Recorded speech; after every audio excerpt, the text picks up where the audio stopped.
biduhaye uyu mugoroba. Umetendea vema kupatia jioni ya leo. Iberwe icyubahiro uzira ry'Umwami Yesu Kristo. Apewe sifa katika jina la Yesu Kristo. Cyane nuko turetse muri mugoroba. Nafurahisha sana kupatikana jioni ya leo. Kuboneka muri mugoroba n'igiciro cyinshi. Kupatikana jioni ya leo ni vya thamani nyingi. Iraritse. Mungu akialika anakuwa anaita pana. Abantu bazimbira Yesu Kristo. Watu wanakuja mbele ya Yesu Kristo. Bagenda bafite inzara bafite n'inyota. Wanakuwa na njaa na kiu. Akiwaambia anawaambia muwaikalishe wakule. Nabo baravuga bati. Nao wanasema eti hatuna chakula. Icyo dufite tunacho mikati 5. Mikati 5 miti 2 na mikati 5 na samaki 2. Hanyuma samaki 2. Baadaye samaki 2. Zari nyamu bantu bari bahari. Kwa kidogo. Ariko Uwiteka ababwanga bicaye. Lakini Bwana akamwambia waikale. Biblia tubwira ngo arabisabira. Biblia tuambia anaombea kisha yombea. Biratubuka. Binakuwa zaidi. Abantu bararya. Watu wanakula. Amaze kurya. Wakisha kula. Barasigaza. Basigaza intonga 12. Kunasalia kabisa. Byasigaye byari byinshi nabyo. Hivi risalia bilikuwa ni mingi sana. Imana rero yararikiruza. Mungu Mungu aliyepa kule. Natwe ntabwo Imana yaturikira rikiruza. Nasi Mungu asiturahikia kwa kule. Kwa kuwa najua kama tunakiwa. Tena tunajaa.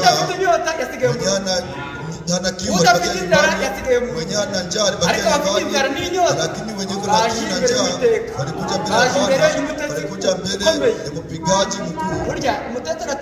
Mpigaji anapiga anapatia wakupakula, anasema nenda kupakulia watu.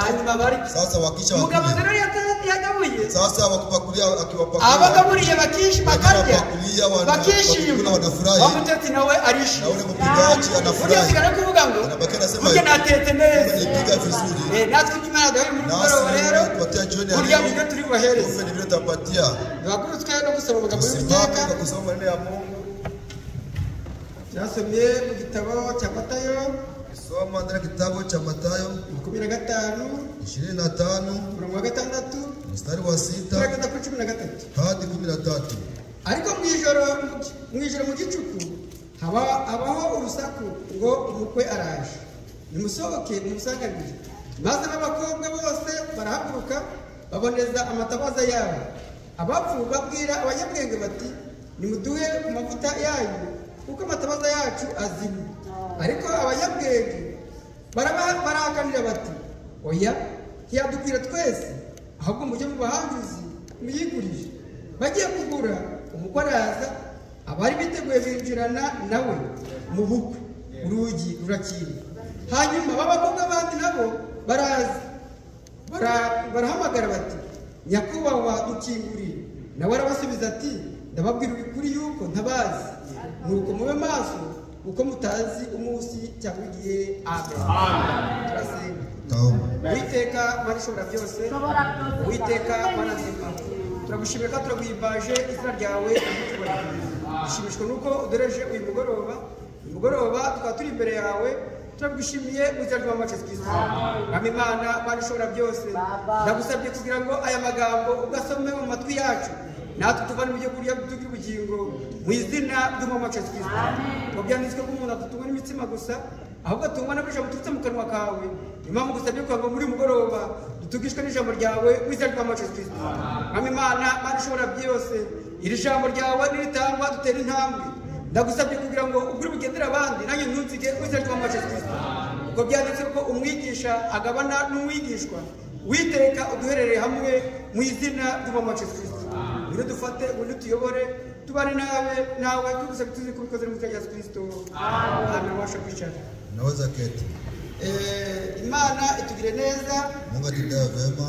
Uyu mugoroba utazongera kubaho. Jioni ya leo ni jioni itakuwa tena. Ya ukubiye bigenda. Vile nyakati umunsi ubayeho. Wakati kakuwa. Uhereza undi munsi. Napatia siku nyingine. Uyu munsi rero ntabwo uzongera kubaho. Siku ya leo itakuwa. Aho uyu munsi no kugenda urwita. Kandi uhitana n'ibyawe. Isha inaenda na vyake. Niyo mpamvu Yesu arakuvuga nimusenge. Ujya musabye ko ibyacu by'uyu munsi. Unaomba chakula chetu cha leo. Ejo ntabwo araho. Kesho si. Ntabwo uzi yuko uzaburiho. Ntabwo uzi yuko ejo uzabugihumeka. Niyo mpamvu abagihumeka aribo iyo bafite inzara n'inyota, niyo barashaka n'ibyo kurya. kupata chakula. Imana kibaye kumugisha mu izina ry'umumacitika. Naho mu magambo dusomye Lakini maneno tunayosoma abara amagambo mashya si maneno akora mapya, amagambo asanzwe bali maneno ya ariko kawaida. nubwo asanzwe Lakini ingawa ni ya afite kawaida, ubugingo mu bantu, iko na uhai afite ndani ya ubugingo watu, mu bizera. iko na uhai Kubera ndani ya iki? waaminio. Ni icyitegererezo cy'abatubanjirije, Mfano ya waliotangulia, ni icyitegererezo cy'abatubanjirije. mfano ya waliotangulia. Aba bakobwa bari icumi, Hawa binti walikuwa biri ni kutubwira ko wanawake batanu b'abanyabwenge, watano walikuwa abandi wenye batanu hekima, bari abapfu. wengine watano Ariko walikuwa ikintu cyo wapumbavu. bakoze Lakini ni kitu uko bakaze walifanya kimwe bose. ni kwa kuwa Ikintu bari bafite kitu walikuwa nacho, bose bari bafite amatabaza, wote walikuwa na ariko mataa. igitandukanye ni Lakini ikihe? tofauti Ni uko ni bamwe ipi? bari bafitemo amavuta, Wamoja walikuwa na mafuta, abandi nta mavuta wengine bafite. hawana mafuta. Nyamara bose barabategereje umuntu. Lakini wote walikuwa wanachunga Uyu bwana munsi harusi. abategereje umwami wacu kugaruka Wenye k'umwami wacu ni wanachunga benshi, Yesu ni wengi. ariko ibanga rifitwe na bake. Lakini siri ni Imana wachache. yatubwira neza ko duhereje ibanga Mungu ryo atufanyia kumenya aho twakatira siri. amavuta. Tunajua Imana wengi twamugisha mafuta. mu izina Mungu wetu ry'Umwami. abariki katika jina la Burya Yesu. nta kindi Kumbe hakuna ni uko chengine. bahishuriwe Kwa kuwa yuko gutegereza walifunuliwa bagomba gutegereza bafite amavuta. ya kwamba kuchunga ni kuchunga na Burya mafuta.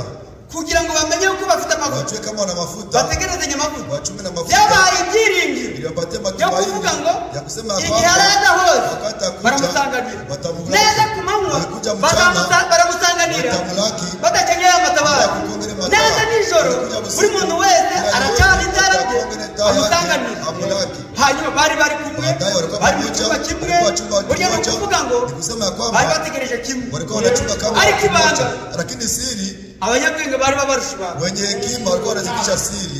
Ibanga ni irihe? Siri ni Ni ipi? ugushaka amavuta Tafuta ukarishyira mu mafuta, mutabazi. unatia ndani ya taa. Burya ni ukuvuga ngo Ni kusema ya kwamba iki gihe turimo hii wakati tunao ni igihe cy'ijoro, ni wakati ya usiku. ni igihe cya nijoro, Wakati ya usiku. kuko biri kutubwira ngo Wakuwa vinatambua. burije Unakuja, bubaye nijoro unakuwa usiku, ariko buracya. lakini butakucha. Ni ukuvuga ngo mu banyamahanga Wa mataifa, igihe buba nijoro, wakati utakuwa mu usiku, Isirayeli burabukeye. Israeli utakuwa Burya na- niba burabukeye rero Kana unakucha, mu mahanga biba byarangiye. mataifa vitakuwa vinaisha. Witeguye Wenye kujiandaa uzasanganira umwami wawe. Uzatamulaki. Nawe utiteguye Kama ujiandaa, arasigara kuri iyi, utabakia ulimwengu. arasigara kurira, Atabakia arasigara kulia, kuboroga atabakia kubera kuomboleza, yuko kwa atiteguye. kuwa yeye hakujiandaa. Burya kwitegura Kumbe kujiandaa ni ibintu bikomeye cyane. ni vitu vya nguvu Iyo sana. umugeni iteguye umubiri, Bibi harusi akijiandalia, yitegura bwana harusi muri byose. anajiandaa kwa Buri yote. kintu cyose agishyira muri Kila gahunda, yote anatia kwa utaratibu. buri kintu cyose akagishyira Kila ukwacu. kitu chote anatia kwa Kubera iki?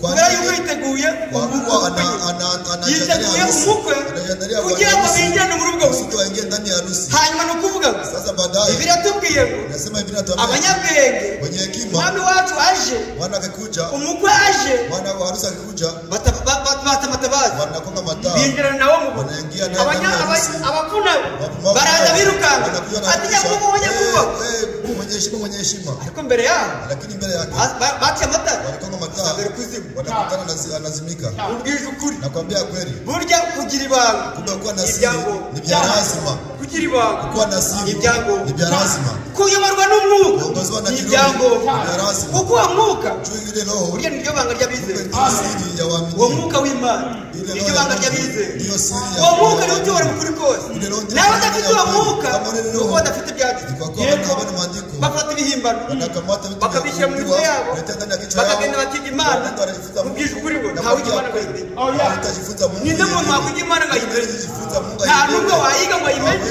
ahubwo yo ubwayo niyo utoranya mu kwishaka. Ntawayiga ngo ayimenye. Niyo mpamvu abanyateolojiya bayishakira mu kwiga teolojiya, ariko ntabwo bashobora kuyibona. Kubera iki? Bayishyira mu bwonko bwabo. Kandi uko bigishwa muri teolojiya niko bajyanira n'abigishwa babo, bakajyanira ibitari byo, bakabajyanira ibitatangira ubugingo. Burya ni ukuvuga ngo hahirwa abafite ibanga bakagira amavuta mu matabaza yabo. Burya ni ukuvuga niba tugeze nijoro tukifika ndani ya usiku, ubukwe bukaba buhiye, harusi na burya ubukwe burahiye, Kumbe harusi inakuwa. kandi biri kutubwira ngo Binatuambia. hari icyitegererezo, kuna mfano hari isaha, saa, kandi iyo saha ile saa ni Isiraheli. Israeli, Iyo saha ni ile Isiraheli. saa Israeli. Biri kutubwira ngo Kwa inatuambia, murebere ku mutini, angalie kwa mzetuni, murebe ku mutini. angalie mzetuni. Iyo umutini utoshye Mzetuni mumenye ko igihe cy'imperuka kigeze kirageze. Burya igihe cy'impeshyi kirageze. Ni ukuvuga ngo igihe cy'umugeni ni uyu munsi, wakati wa harusi ni siku ya ni leo. uyu munsi, ejo Kesho azaba yagiye. Atakuwa na- None nazamurwa akinyakuliwa, ukaba utariteguye kujiandaa, biragenda bite? itakuwa je? Niyo mpamvu aba bapfu Ndio maana waambia bagiye bajya mu wapumbavu bahandi wanaenda ndani ya abahanuzi n'abagurisha baragenda bajya kugura ariko bagarutse basanga umukwe yinjiye abari biteguye nabo binjiranye nabo bati nyakubahwa dukinguriye nawe ati rwose ntabwo nigeze mbamenye ntabwo mbazi kubera iki biteguye imitagihe walijiandaa nyuma ya wakati burya birakwiriye kugira ngo witegura ku gihe kwa wakati kuko uyu munsi no gutegura uyu munsi no kwamba amavuta uyu munsi no gufata ibyizero ukabifata ko ari ukuri mu gihe cyo wafata atari ukuri ujenje wewe wakati unakata ukabifata ujenje ukabifata umbese minenero ni ukuvuga ngo nubwo kusema nubwo bazugatera kusanyika vitakuwa na mafaka kusanyika vitafikisha mbinguni kuri mambo ya kujana mbinguni ikitujana mu ijuru ni ukumbe byanditswe nawe ugatonda umurongo iyo wumvise byanditswe nawe ugatonda umurongo ugiye muri bari 10 baba 5 b'abanyabwenge ariko niwumvisha unakusikia neno uko wari uri vile ulikuwa unarudia vile tu ejo kazi kesho narudia wari uri ugataha unarudia vile namenye ngo ujye gusigara wasigaye na kubakia ulishabakia bibiri kutubwira tunatuambia babiri bazaba bari mu murima wawire tuko ndani ya shamba bazamurwe wasigaye none kwari kumweza zamuwe unagasigara wote bari guhinga wote wanalima wote bari mu murima wote ndani ya kazi moja ariko bafite ibanga ritandukanye iko na siri tofauti umwe yiteguye ko mmoja na cyose yazamurwa yote hana siri burya no kuvuga ngo sema ya kwamba n'abazaba baryana natuambia na wenye watakuwa nalala wanakuwa wanasinzia watasikia sauti niko zumvijwe watasikia sauti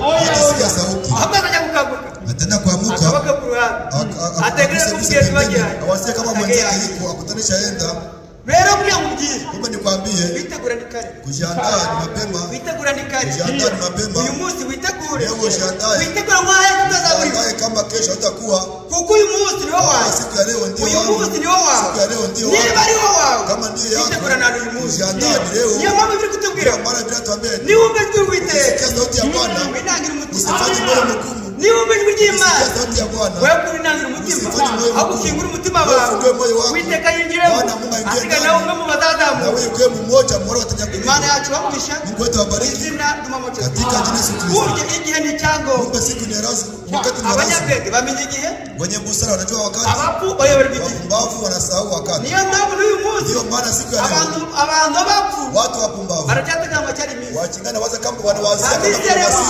lakini masiku ya kuokolewa ni leo kuamini ni leo niyo mpamvu ndio sababu wewe utegura kila mtu anajitaza vizuri watapewa uzima milele watapata uzima milele abari biteguye wale walikuwa wanajiandaa wanamlaki Bwana wale wenye kujiandaa wanabakia niyo mpamvu ndio sababu abantu bazamenya ukuri watu wataelewa ukweli na kanisa lishanyakuliwa abantu bazamenya watu watajua burya twari turi mu kuri ariko abantu bazagiye lakini watu wakaenda huwa wanabakia ariko bazabasigajwe n'iki wanabakia na bazabasigajwe no kutitegura wanabakia bazabasigajwe no kuvuga ngo haracyari bazabasigajwe no kuvuga ngo ejo twiga atabanyihanze n'ejo wale wakutubu barasigaye wanabakia abamwe ni bamwe wakukunywa abasamba ni basambane abarozi ni baroge abakora ibyaha ni babikore ariko igihe cyo ilienda igihe cyo cyagiye siku inaenda wava mu mbere cyagiye nasema naenda wapi burya ni ukuvuga ngo kumbe kusema ya kwamba uko ibihe bigenda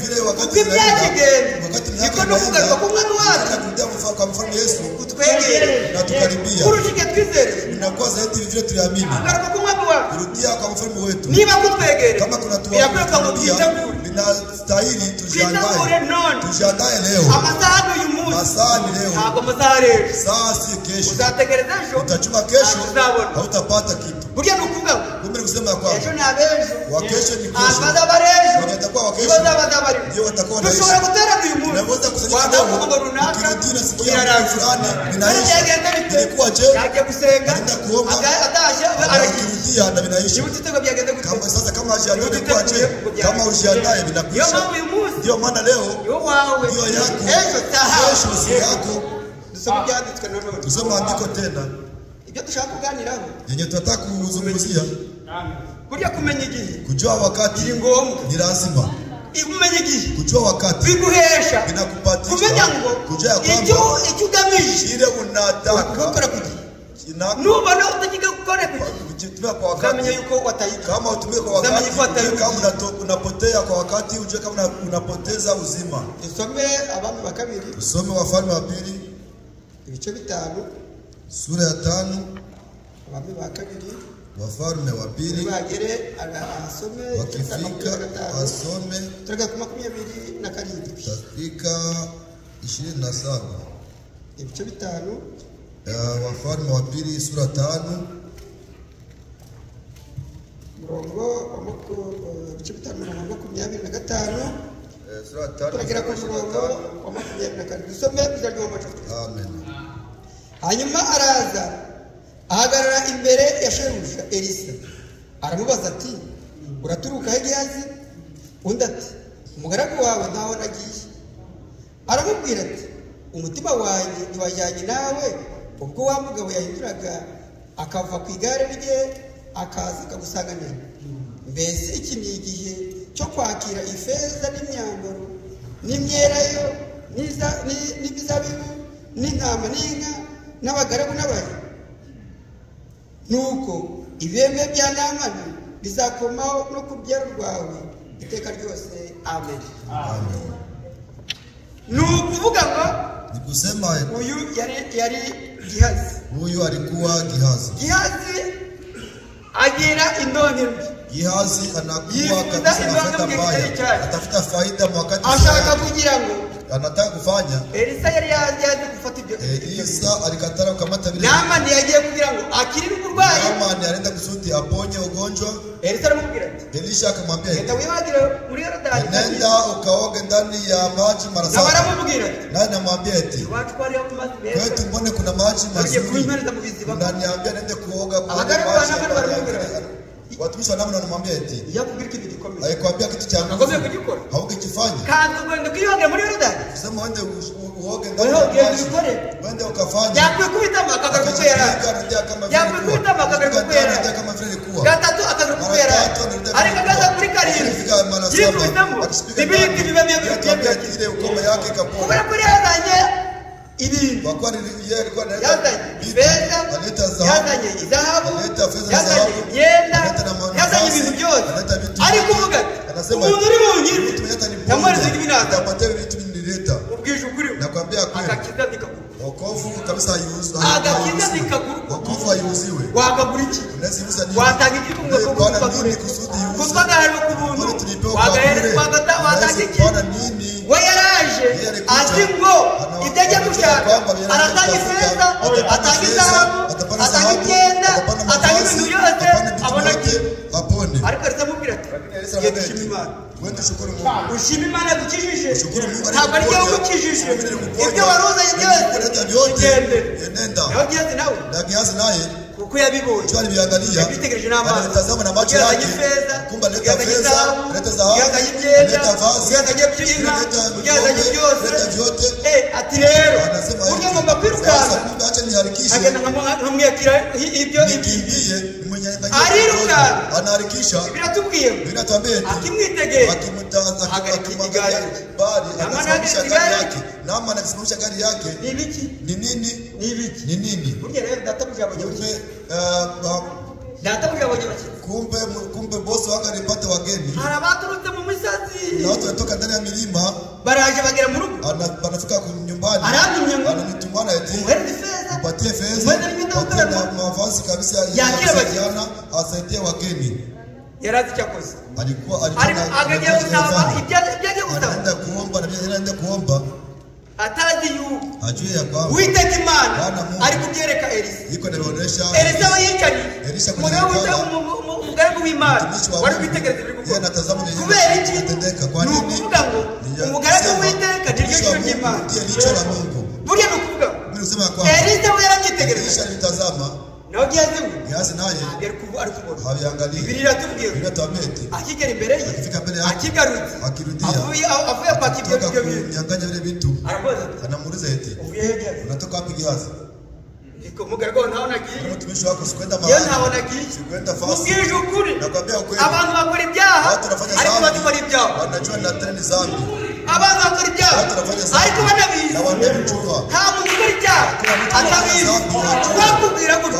Yababeshi. Nakwambia vile anakula danganya. Hanyuma aramubwira ati. Badana mwambie. Yeye tugarego ntaona giye. Mtumishi wako sikwenda fasi. Naramubwira. Nana mwambie ati. Burya igihe wavaga kumbe akati utoka hapo. ukagenda umusanga. Unaendelea ukimkuta. Nilikuwa pamoja na wewe. Nicyo cyane cyakureba. Nabo biramugaragu. Angalia mtumishi. Uriya Naamani. Hagaritse igare rye. Chagare yake. Kandi kumusaba ibintu. Tena ukimwomba vitu. None kubera yuko. Sasa wakoze icyo cyaha. Ulifanya ile zambi. Ibintu bya Naamani. Ngoma ya Naamani. Umbande.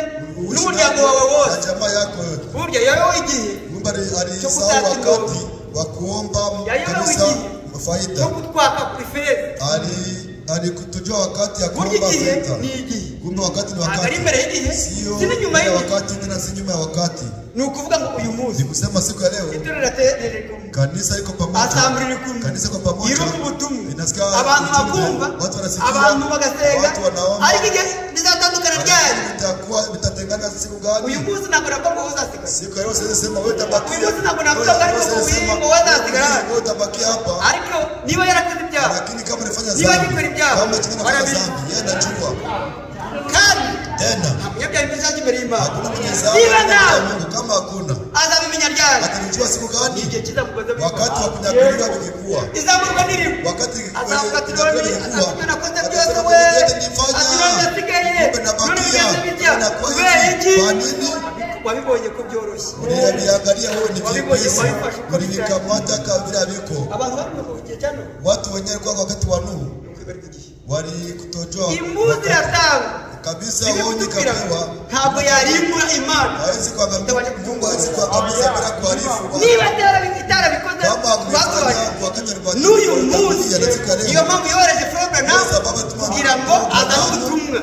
Ubwo butumwa budutegura sasa ikisha andao umugeni azamurwe asangane umwe mu bice sasa wenyewe watabika kama vile biko watabakia kandi bazibuka tena watakumbuka babyaranye na bilisha. Uyu munsi siku ya leo ni ukuvuga ngo nikusema abantu bose bari gutera, watu wote wanakusanyika, abantu bose bari gusenga, watu wote wanaabudu, bene data bari gusenga, watu wanaabudu, bachiki bacu bari gusenga, ariko ni buri mubashira bizi. Lakini kama kumdanganya ni buri muzabagira bizi, kama kumshala kandi umutima ukamusha moyo wako na kudanganya. Kutubwira ngo inatuambia eti umutima w'umuntu moyo wa mtu urusha ibintu byose gushika, kwa sababu ya vitu vyote kudanganya, umutima kushawishi urusha ibintu byose kushuka ya vitu vyote kushawishi. Ni urusha ibintu byose lakini kama uko zaidi ya vitu vyote kushawishi, usijishawishi kudanganya, wafibesha Yesu Kristo aragaruka akujyana akuchukue. Hapana, nakwambia ukweli. Tusome amagambo, tusome maneno ari muri mu Baheburayo 10. Iko ndani kitabu cha Waebrania sura ya 10 mstari wa 37, 35. Baheburayo Waebrania 10:35 kugeza kuri 35. Wabonye yasoma nilipata nilisoma. Amen.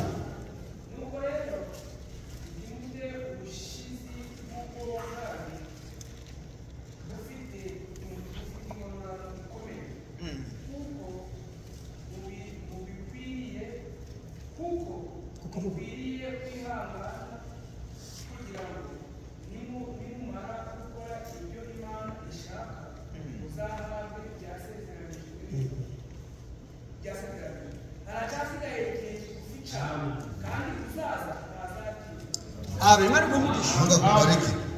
Imana iri ijambo ryayo uzajya mu macho. Mungu akubariki katika jina. Haracyasigaye igihe kigufi. Singari wakati kidogo. Kandi Biblia tubwiye uzaza nawe ntazatinda. Hatabaki.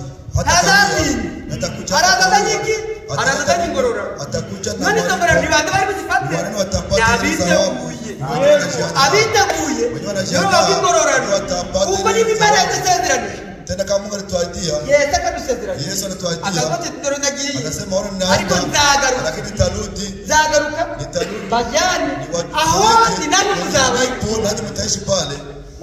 niba yadusabye ko umwami azagaruka kama tutaitia kama mfalme atarudia itegereze mwitoze mchunge kunyenyekea kwa kurudi yeye anarudi burya nukuvuga ngo nikusema ya ibyo kwamba sezerano ryo kugenda ile ahadi ya kandi akagaruka tena karudi nibyo yaragiye ariko kugaruka kwe lakini kurudia kwake ari kimenyetso inatuonyesha kabisa ishara ibimenyetso biri gutera byerekana kugaruka kwa Yesu Kristo niba mubibona ku isi mukumva ibiri ku isi mukabona ibihari ibimenyetso birahari niba utabona ibimenyetso kama una ishara wewe kabisa uzategereza ikimenyetso uzachuka ishara utaikosa kubera yuko wowe ntabwo ureba wewe waangalie ariko byose biri kugaragaza kugaruka kwa Yesu Kristo niba biri kugaragaza kwa Yesu Kristo ni ukwitegura mwiteguye neza mwiteguye kugira ngo nagaruka naza nijoro naza ku manywa uzase nawe uzamurwe duhabwe tupewe uzima milele. iki nicyo gihe Hii ndio wakati nukuvuga ngo ingororano zirahari malipo ipo kubera igihe ingororano zihari nini malipo ipo ni isezerano ni ahadi wakudusezeranije leto ahadi no kubisozera arabisohoza kutimiza ntabwo ari kera sio zamani ntazabisoza ahubwo arabisoza ku gihe cyabo kutimiza wakati wake Imana ikorera igihe kwa Mungu anatumika kwa wakati Imana ibwira Abisirayeli Mungu anaambia Waisraeli ubwoko bwa Aburahamu ubwoko bwawe Ibrahimu taifa la uzajya mu gihugu cy'ubusuhuke itaenda mu nchi ya kigeni kandi bazaba abagaragu tena b'abantu watakuwa watumishi wengine bazakoreshwa imirimo yabo watafanya kazi ariko mu myaka 400 muzabagarura bagarura ukuboko kwanjye watarudia baragenda barategereza wanachunga imyaka 400 ibiraraye habaye kubisaho indi myaka muri iyo myaka yarenzeho icyo gihe cyo Mose yavuze muri iyo myaka yarenze kuri 400 nicyo gihe cyo Mose yarenzeho nicyo gihe cyo yavuzeho amaze kuvuka akukirwa umurimo wo kubavana anazaliwa kwa ile kazi ya kuwa ariko ryari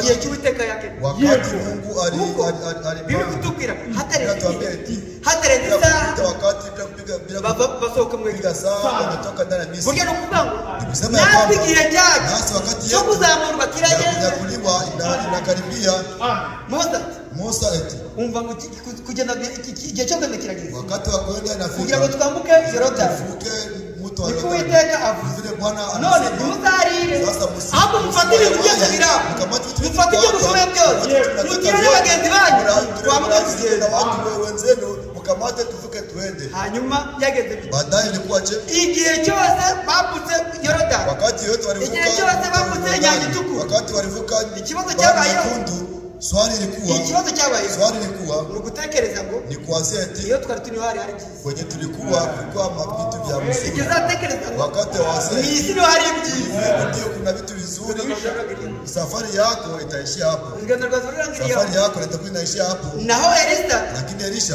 wabwiye Gehazi anaambia Gehazi ikinanga cyo gihe cyo gufata sio wakati wa kamata faida ntabwo ari cyo gihe sio wakati burya ni ukuvuga ngo igihe ni iki wakati ni hii uzategereza igihe utachuka wakati useme utatubu kesho ukomeze byabo uendelee vyako biishie limoya abantu baratera watu wanakusanyika umunsi bagatera siku leo wanakusanyika kesho wanakusanyika ariko abanyabyaha lakini wenye dhambi niba badashobora guhinduka kama wezi kubadilika niba udashobora kureka ibyo wari uri kuacha mu vile vinyuka umenye ngo navyo uzakomeza ibyo bizaha kwamba utakuwa utaifanya ubifanye mizaha kumbuke na vinaisha uzagira ute utafanya utagira urebe hamwe yagi utaangalia urebe shere yagi angalia shere uzaangalia kwa wajana baza guterana utawazia watakuwa nibiza mugari baye kuzo baterana uzatekereza ngo uraterana utakuja kusanyike hautapata mkutano utatoa wapi hadi mgeni yaji lakini bibi harusi alishaenda bitegura leo kushandaa sasa ni leo ishingirwa rirageze kabisa bibi mugabo harusi na inafika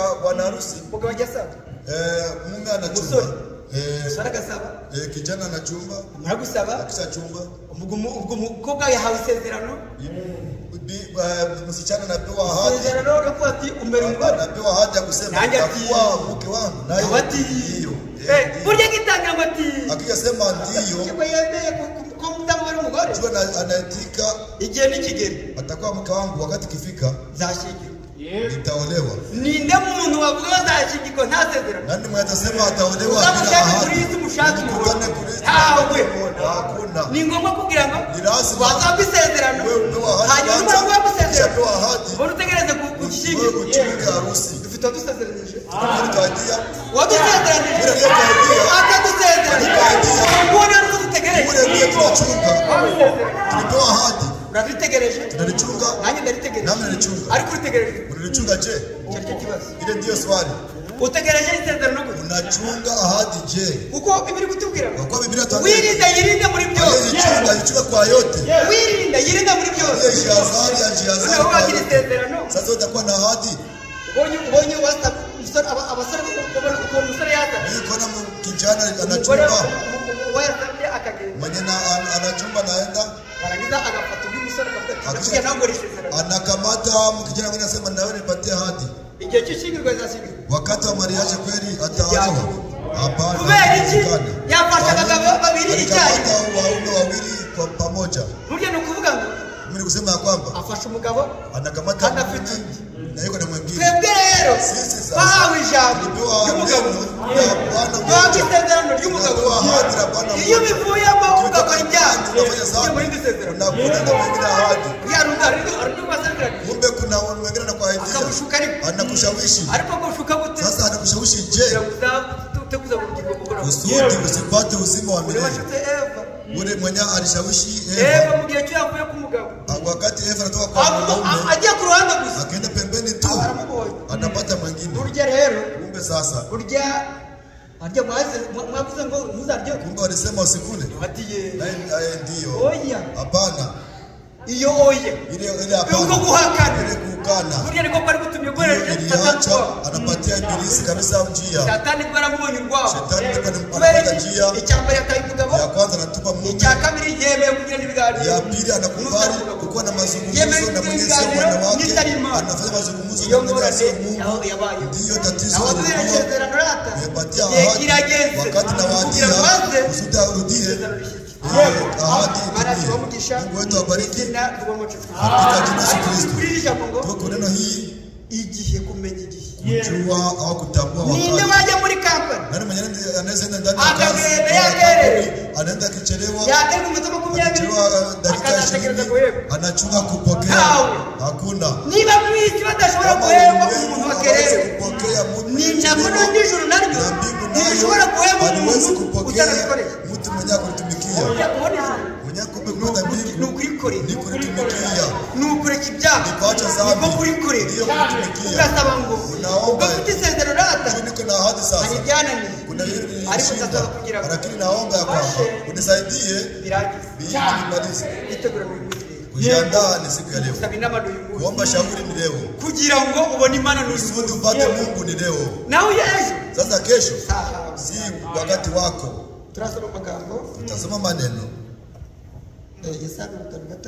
Yesaya 55. Mstari wa 6 tu.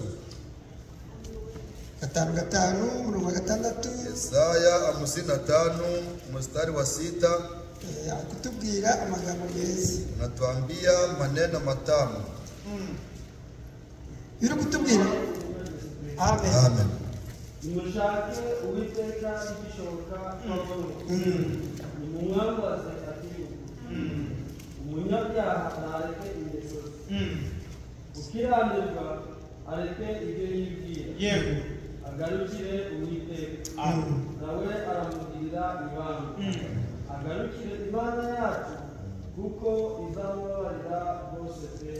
Amen. Nishamuza Mungu akubariki katika Yesu Kristo. Nimushaka Uwiteka bikishoboka kwabo. Ni Bwana bikiwezekana kupatikana. Niba mushaka Uwiteka bikishoboka kwabo. Kama kutafuta Bwana kuna wakati utamtafuta na utamukosa. Ushaka Uwiteka bikishoboka kwabo. Kutafuta wa milele bikiwezekana apatikane. Uriye no kuvuga ngo nikusema ya kwamba niba ushaka Uwiteka kama ni kutafuta Bwana ni siku ya leo. Mushaka Uwiteka. Tafuteni Bwana. Mwambaze Uwiteka. Mwabudu Bwana. Uriye no kuvuga ngo mimi nikusema ya kwamba kushaka Uwiteka tafuta wa milele ni lazima kwa muaminio. Bikwiye biri kutubwira ngo Biblia tuambia eti erega ibyo mwibwira si bimwe n'ibyo nibwira kandi inzira zanjye si zimwe n'izanyu. Niko Uwiteka Nyiringabo avuga. Inzira zanjye njia zangu zibanye n'izanyu si hazilingani na zenu. Uriye no kuvuga ngo nikusema ya kwamba inzira zanjye Uwiteka kama njia za Mungu sio kama zetu kandi Biblia ikatubwira ngo dushaka Uwiteka mu buzima bwabo Mungu ikiwezekana apatikane. uko bari bumushaka imitagihe Ni kwa kweli watamtafuta nyuma ya wakati hawatampata. abari gushaka ijambo imitagihe Watafuta nyuma ya wakati hawatampata. Kwa nini? Siku leo kuna amani. uko mugenda agihaje Jumbi bya Rusi ukija kigali. bw'Imana rigihaje Nena Mungu rikigali. namara kuzamuka Lakini akishaja kuliwa abasenga wa kuabudu baba bakibuza kinyuma wale wakijama abandi bavuga ngo bakora ibitangaza wanasema wanafanya ishara na vitakuwa vinaishia pale. abo barasigara Watabakia wakirudiana ndani. barasubira no kubera iki Watarudiana ndani jua nini? ababwirije ubutumwa bw'ibinyoma Wenye rohubiri kabisa ujumbe wa bababwiye Mungu. ubutumwa butari bwo Rohubiri ujumbe si bababwiye abantu batari bo Wanaambia wanabii sio wa urya kweli. kuvuga ngo rero Ni kusema ya twebwe kwamba twagira sisi amahirwe tulikuwa na heri tukagira ubutumwa bw'iki tunapokea neno la wakati. tukagira umuhanuzi w'iki Tunapokea nabii wa wakati. nawe ute kwifata byoroshye Na wewe usikamate reja Mana reja. tugire neza Mungu aliturehemia. kuko mu gihe abisirayeli banze ubutumwa Waisraeli bwabo wakamata ujumbe bakanga wao. umwami wabo ari we Mesiya. Wakatara mfalme wao ndiye Mesiya ntagisigira Mesiya. abanyamahanga Anageukia wa abanyamahanga mataifa. bari Wa bamwakiriye mataifa burya wanampokea. birakwiriye kugira ngo Inastahili ya kwamba iryo wakiriye ile venye ulipokea ijambo ile wakiriye neno ulipokea ifate ukomeye ulikamate kwa nguvu. kuko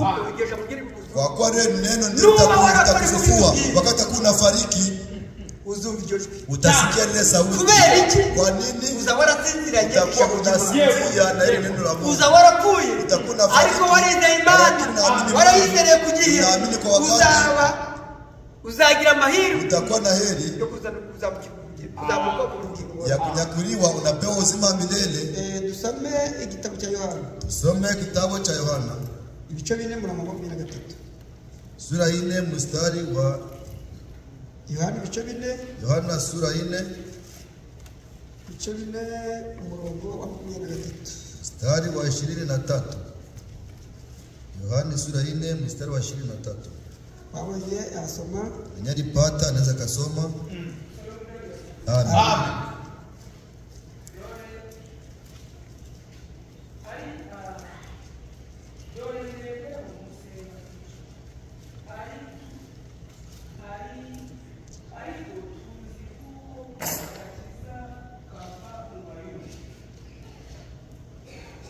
tusome muzari wa Yesu Kristo Tusome katika Yesu Kristo. ariko igihe kiraje ndetse kirasohoye ubwo basenga by'ukuri basengera data mu mwuka no mu kuri kuko bene abo aribo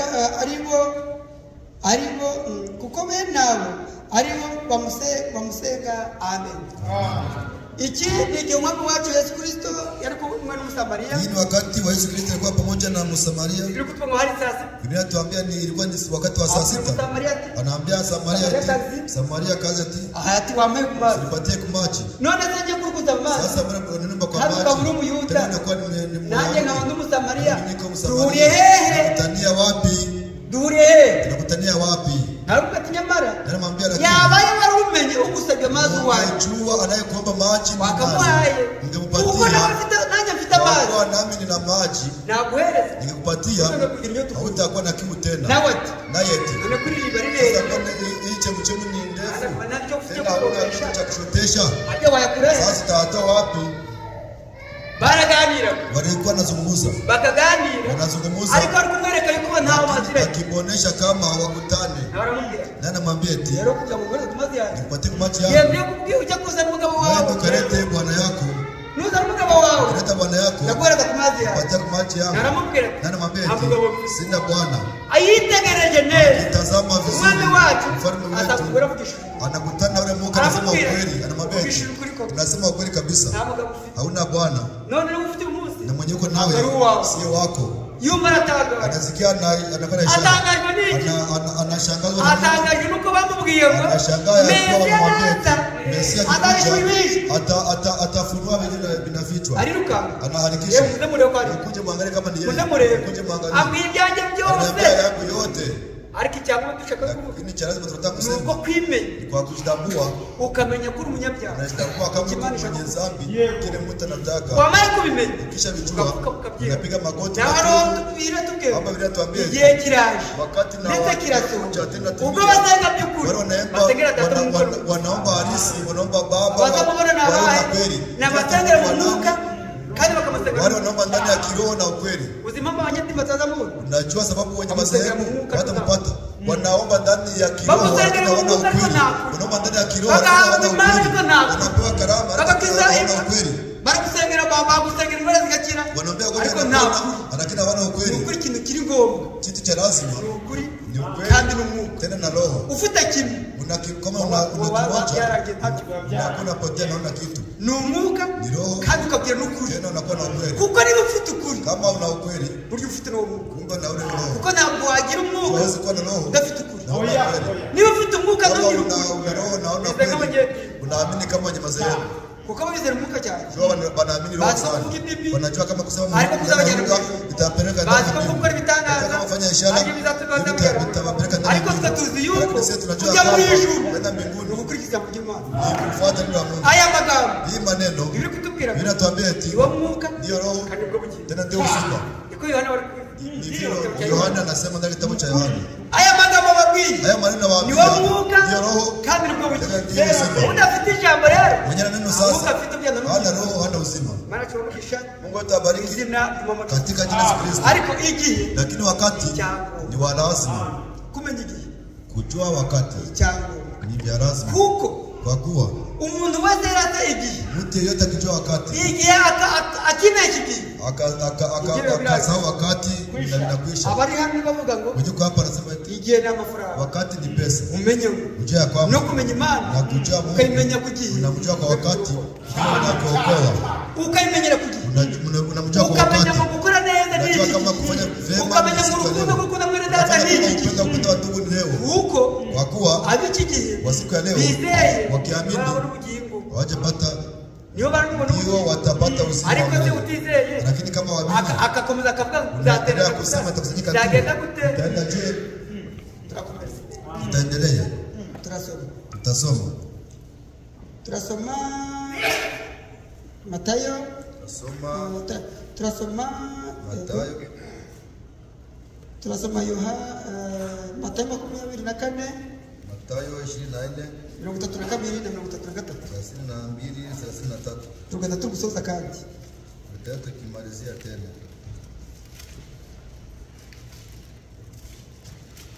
Matayo 24 Mathayo 24 tusome biza tumamasho twisuka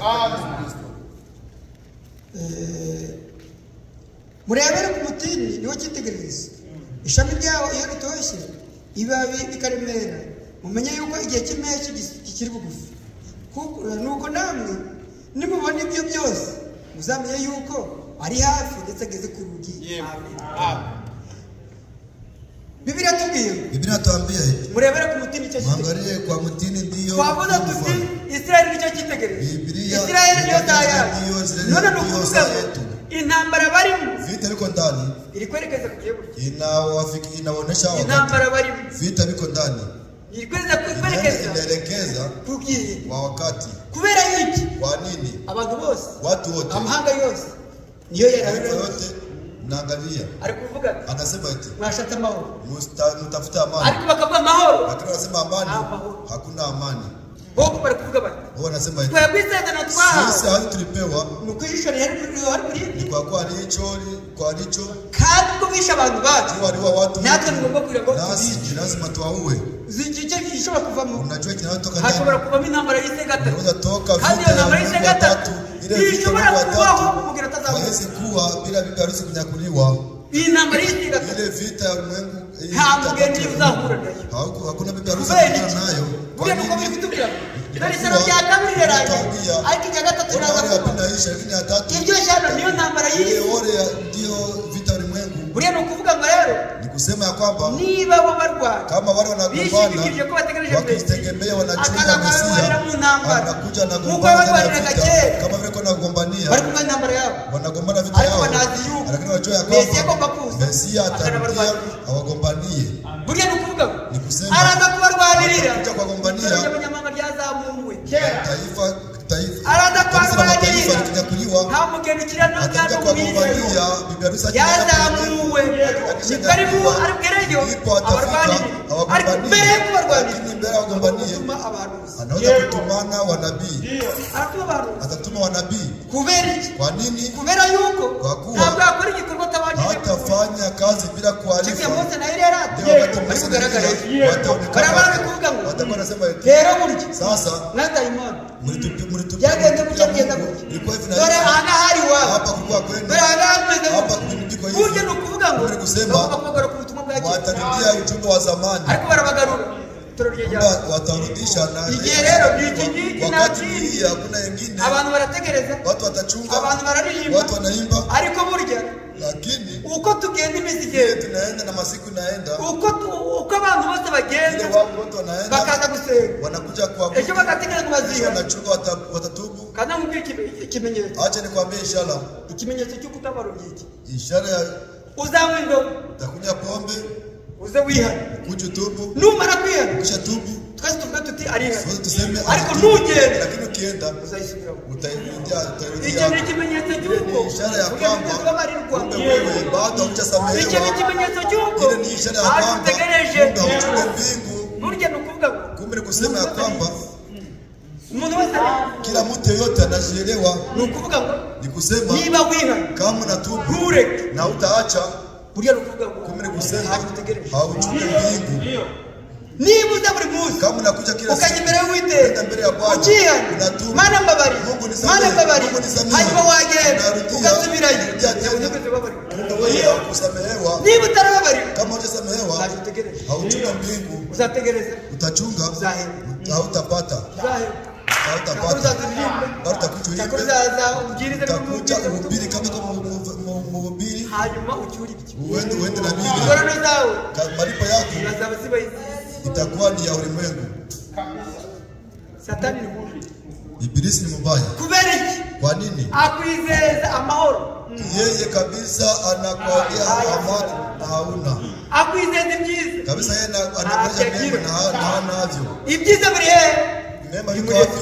Kwenda na Yesu Kristo. Uri Yesu Kristo. Yufite amahoro. Uri Yesu Kristo. Yufite ubugingo. Uri Yesu Kristo. Yukira indwara. Uri ubwiringiye afite byose. Reka twigira umwami wacu. Asigaye natwe tugazugira umwami wacu. Ni umwami ukomeye. Ni umwami w'abana. Ni umukiza. Umwiringiye naho yaba yarapfuye atazikira nubwo yaba yarapfuye atazikira ubugingo bwawe. Uko biri kutubwira n'uzaba warapfuye namuenda kwa shafariki ndiye atafika mara kwanza na wenyewe kuwanaishi wabadilike wamlaki ndani ya anga. Biblia kutubwira Biblia inatuambia eti hayikufa afira mu mwami. heri anayefariki ndani ya mfalme. Yeye kufira mu mwami. Kumbe kufariki ndani ya mfalme ni darasa. Fara ni jambo. Kufariki na neno ni lazima. Na uri mtafiti jambo. Kama una neno na una matumaini ikintu cyango cha lazima ni byiringiro. ni kuwa na matumaini. Washa kugira byiringiro. Unaweza kuwa na matumaini ariko ukomeza n'ibyaha. lakini endelea na dhambi. Matumaini yako itakwenda kufa bure. Ibyo byiringiro byawe ntacyo byakumarira. Yatakufaria kitu. Ntabwo byakugira mu gihe hawezi kuokoa ndani ya mpigo. Igihe cy'ibyaha wakati wa pigo ntacyo byakumarira. hawezi kufaria kitu. Mungu wetu awabariki katika Yesu Kristo. Igifite icyo kimaze Chenye kina mafaa ni ukumenya ngo isaha ni kujua saa, iyo saa yo gushaka amavuta, hiyo saa ya kutafuta mafuta, hii saa iyo saa yo gusaba umwami akugarurire akurudishie icyo utafite, chenye hakuna, icyo udafite akiguhe mpatie. burya ni ukuvuga Ni kusema ya kwamba iyo tuvuze kugarurira, tukisema kurudishiwa ni kitu chenye ulikuwa nacho. uko ni ukuvuga ikintu wari ufite ntabwo kigarurira, uko nacho haukirudishiwe. birakwiriye muri kiriya gihe Inastahili abantu bagaruka kuyoborwa n'umwuka wera, warudishiwe Roho Mtakatifu. uko nicyo kimenyetso cyabera watakatifu wa Mungu. Ikimenyetso ishara ni umwuka wera, ni Roho Mtakatifu. wako umwuka wera kupewa Roho nicyo Mtakatifu kimenyetso kikwiringiza ndio ishara na kutumainia utapata uzima milele. Kama kutopewa ndio shida kama zingine. Biblia kutubwira, Biblia inatuambia eti igihe cy'imperuka wakati wa abantu bazaza bavuge bati watu watakuja waseme nagishikira mu izina ryawe, nilikuwa kiwete ndani ya jina lako, nilisema lugha ndani ya jina lako, nilifanya ishara ndani ya jina lako. Na watawaambia mwenende sikuwatambua. Kumbe kujua Mungu ni siku ya leo nawe kutaimenya kutojua ni shida kwako. Umuntu atekereza ngo Mtu anawazia guterana kuja kusanyika ashira afite. kuna faida ashira nayo. Hakuna. Nubibire. Ukiviacha Yo muri cyo.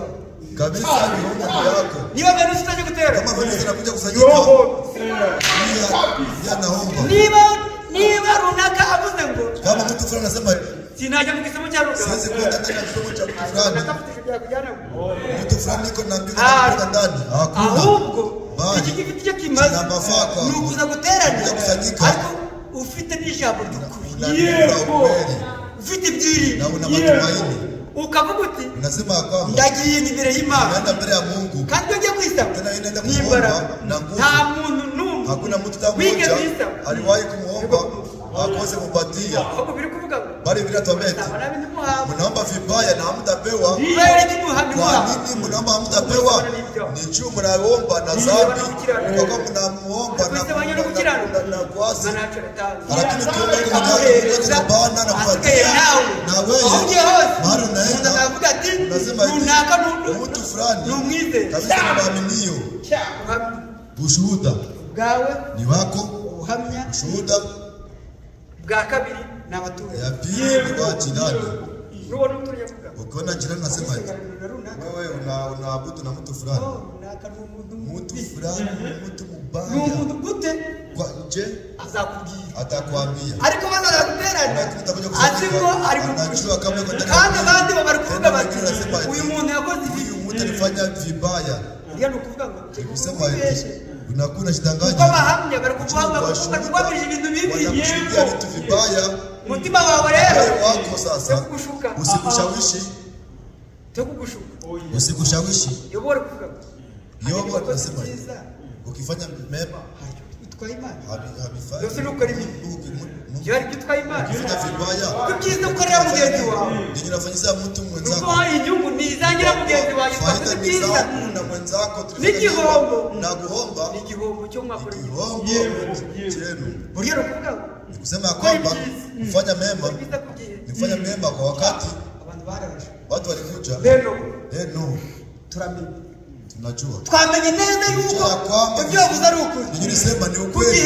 Kwa wakati bitagira. Nyuma ya wakati. Abari mu mugi bameze gute? Yuko ndani ya safina yuko je? Bari mu mahoro. Yuko ndani ya salama. Na tuko na safina. Yesu Kristo. Umwami wacu Yesu Kristo. Mfalme Yesu Kristo. Niyo mugi. Ndiye safina. Kuko mwigiyemo. Mwenye anaingia ndani yake. Afite ubwingo bora. Anasema milele. Uri witeka. Moto wa milele. Haitafanya kitu. Burya no kuvuga ngo kusema ya kwamba igihe unazo wakati utatoka abagore bazakinagira nk'inye sema watakatifu wataruka kama ndama ayo bakira bisi rubanza baadaye wakati wa hukumu uzamwamshira ubanza nta byishimo ufite utamukatia hukumu na hauna furaha uzafite ibyishimo wewe utakuwa na furaha kandi uzaba tena utakuwa ukumva utasikia uko ndani pamoja na mfalme Yesu kwa mkata hukumu utakuwa mkata hukumu utakuwa mkata hukumu sasa wewe unafanya sawa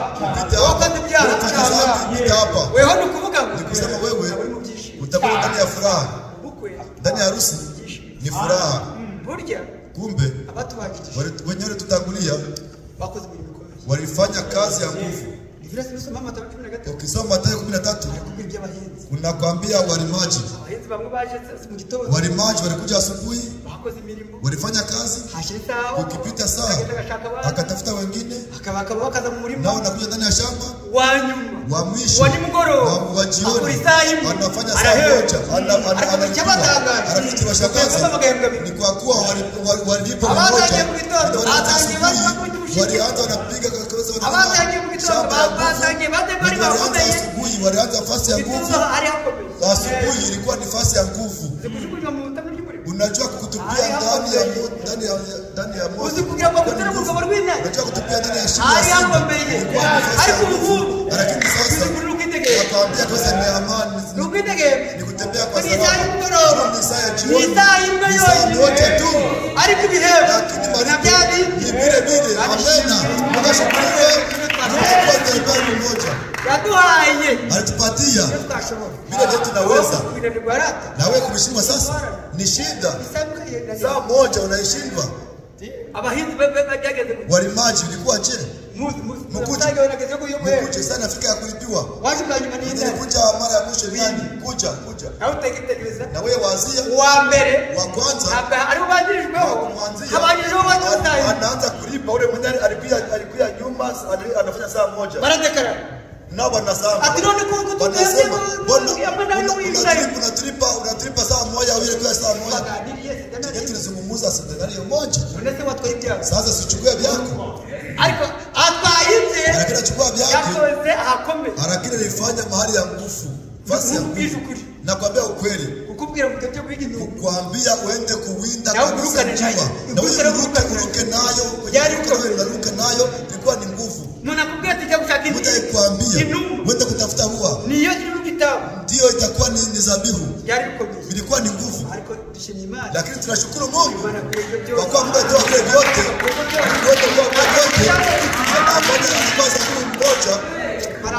Mungu wetu ashukuriwe. Nikisikia ile maneno labda nisikie na furaha. Kwa nini? Ni kwa kusema mwenye anaanza asubuhi, mwenye anaanza jioni, wote watalipiwa vimoja. Watalipiwa vimoja. Haikuja kutulipia. Kama ujiandalie kulipwa na wewe unakuwa na mihongo. Mungu wetu awabariki. Lakini kile tulikuwa tunazungumzia ni kujua wakati. Kutojua wakati ni kupoteza uzima. Kutojua wakati unapoteza wakati ni kupoteza uzima wa milele. Ni kusema ya kwamba hii ndio wakati ya kurudia kwa mfalme wetu. Kama ndio wakati wa kutoka mfalme, kila mtu yote ajiandae. Sasa swali ni hili, unajiandaa je? Unawazia kama uchineri wakati? Unawaza kama utamaliza miaka 50? Tunawaza kama utamaliza miaka 70 uchineri hapa? Acha niwaambie, siku ya zamani vile ilikuwa, usiwaze kama ni vile ariko nubwo ari kwiri kama ni vile biko masaa anaendelea akienda miaka kandi kukomezigera niko agakiza vile ndiko kukofu inaenda kwenye litoka niba agakiza karusoka kama ukofu inaenda kwenye litoka niba agakiza karakizira heri kama ukofu kwa Israeli hanyuma natwe tukagirirwa kwa mahirwe tunakuwa na heri akakanda tukakakira tukapokea mahirwe tunakuwa na heri tunapata na doa wakati tunakuwa na heri tunapotea ujumbe wakati uyu munsi ukaburirimba kunesha leo unaimba ushindi hariya ulizo sijeshimye sasa nawaza sifurahi nawaambia ukweli ukiimba ukwe na imba Mungu atufanisia ni neema. Kujikataza neema ni shida. Mungu abariki katika Yesu Kristo. Kujua wakati ni vya lazima. Sababu kujua wakati ni vya lazima. Kuna mnyama inaitwa kuku. Ile kuku. Hakuna mtu akuambia saa 9 inafika irudie. Hakuna mtu ananiambia ikifika saa 9 kwa hata leo ukumvira pita dakika unasikia anasema kwa nini saa yake inakuwa ndani na saa tuko nayo kutojua ni tatizo au ni shida. Kama kuku inaelewa saa inastahili nasi tujue saa tunafika ndani. Wakati tunafika ndani ni siku gani? Mchungaji wakati tunafika wapi? Unakuwa usiku tena unakucha. Kama wakati tuko ndani usiku ni lazima tuzungumuze. Kwa kuwa mazungumuzo ndio namaliza usiku. Biblia inasema watoto wa Mungu wanazungumuza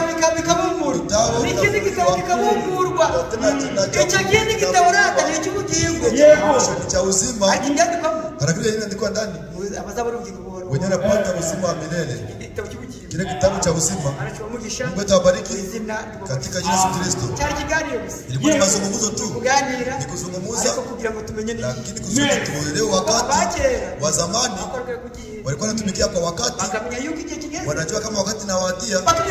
Wanasema eti nakiritu nilipokea ujumbe kuambia utaniua abinaambia kitu kwa nini mwenye naamini nukatanyi yawa hazi nikola nitapewa uzima milele mwenye naamini wa mama gani mwenye niita nuko yaje mu nzu nubwo kumbwira ngo uranyita ariko afite imbaraga yewe ntabwo uramuvaho kubera kwa nini afite ubugingo buhoraho ana uzima wa milele mwami wacu mfalme wetu mwamukomeye mfalme wa nguvu mwami w'abami mfalme wa falme ufite byose ndiye yuko na vyote umwisungerero nasi tumukaribia nawe na wewe angalia vitu vitakuwa ukimkaribia niba warabuze byinshi kama ulikosa furaha utapata furaha niba warabuze imbaraga kama ulikosa nguvu urabona imbaraga utapata nguvu ubwiza ukuri nikwambia ukweli kutabona imbaraga utapata nguvu kuko utasabye ni kwa kuwa hakuiomba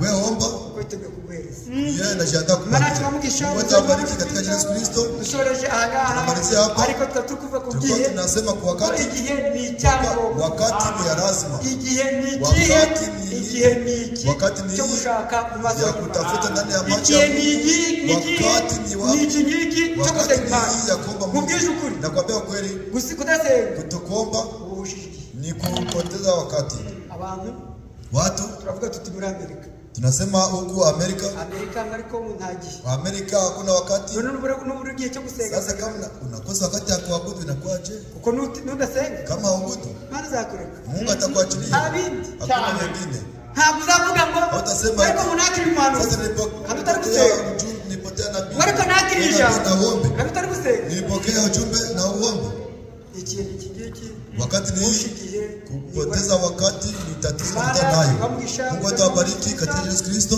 kugira umugoroba